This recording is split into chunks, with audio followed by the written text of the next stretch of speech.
Yo, what's going on YouTube? It's your boy like back at another YouTube video, and in today's video we're going to be doing part number 25 of these dceu concepts. And in today's video we're going to be replacing WandaVision with Zatanna. So yeah, it's part number 25 now.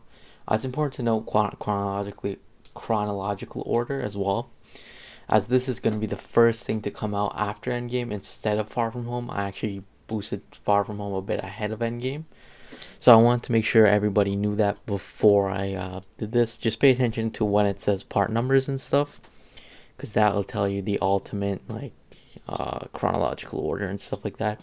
So yeah, we have part number 25, and yeah, like I just said, we're replacing WandaVision with Zatanna. So yeah, in terms of why I replaced Zatanna with Wanda, sorry. Why I did this is just because, again, I wanted to kind of do it similar to the MCU in a sense that, of course, Zatanna is like a magic user, and I feel like they could tell a similar story. So that's what I'm trying to do. So yeah, and I'm going with this, like, when it's a series and stuff, it'll be a series. Like, for example, this is a series, so it's important to know. That's why, well, not this one specifically, but I know when I do Falcon Winter Soldier and stuff, there'll be multiple things introduced, and that's on purpose. I know it could be overwhelming for a movie, but again, this is not a movie, this is a TV show. So yeah, continuing on here. So in this is going to be called Zatanna, I guess you could say. And essentially, it is going to be Zatanna kind of solo thing, as well as John Constantine. He'll be in it heavily. So Zatanna is going to be played by Alexandra Daddario, who I decided a while back. And then Constantine's played by Matt Ryan, and the villain of the series is going to be Enchantress, who is played by an unknown. Yeah, and you might be thinking to yourself, wasn't Enchantress essentially defeated in, what was it, Justice League Dark? And actually the correct answer is essentially they did defeat her, but now she's essentially escaped. She was never really killed off, essentially, but it's gonna be working more so like kind of like it's like her daughter or some sort or something like that, or disciple, I guess you could say. So it's not the exact same, but essentially what's gonna happen is essentially Zatanna and John Constantine essentially want to get away from the whole Justice League thing, and after what conspired after the last movie and stuff like that,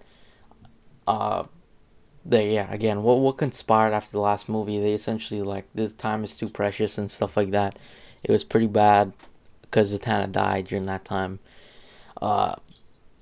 Essentially, yeah, like John doesn't want that, stuff like that. So they go somewhere else, whatever.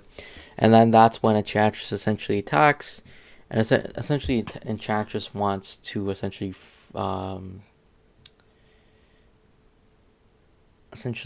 like destroy the world again. She's trying to up and comment, like she's essentially trying to do it, but it's up to John Constantine and Zatanna, who essentially don't want to pursue this, but they gotta do it because, again, they are power users and superheroes, so they gotta do it. A lot of this is gonna focus on a lot more of the difficult question, which is essentially like, do you want to be superheroes? Is time precious or whatnot? Like there's a big risk of dying and stuff like that. So that's what this series, or this is Zatanna series, is really gonna focus on.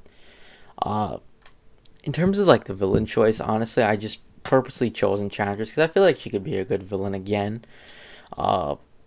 Yeah, sorry I used her 2 times, but I mean, if we're doing a real series and stuff like that, I would obviously make some changes to the Enchantress character in this one, so it'd be a little bit different. It'd be more like her disciple or something, or the Enchantress took over another human or something.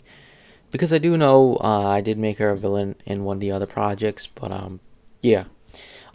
In terms of like, because both these characters are essentially vital to the Justice League Dark. Justice League Dark would not really at all be in this. They wouldn't even really be mentioned. Maybe actually towards the end of the show, they'd be like, what about so and so and the Justice League Dark and stuff like that. That's what's gonna happen. And then actually in the post-credit scene wise, we're actually going to get a post-credit scene essentially with Dr. Fate eventually comes on the two of them and is literally like, I need your help. The multiverse is in balance, essentially setting up another project that I'm going to be working on. But anyways, that's pretty much it though. Thanks for watching. I know this video was kind of short, but I mean, I didn't know what else to really put in it. But yeah, that's pretty much it though. Thanks for watching. Make sure you leave a like and subscribe, and I'll see you guys next video. Peace.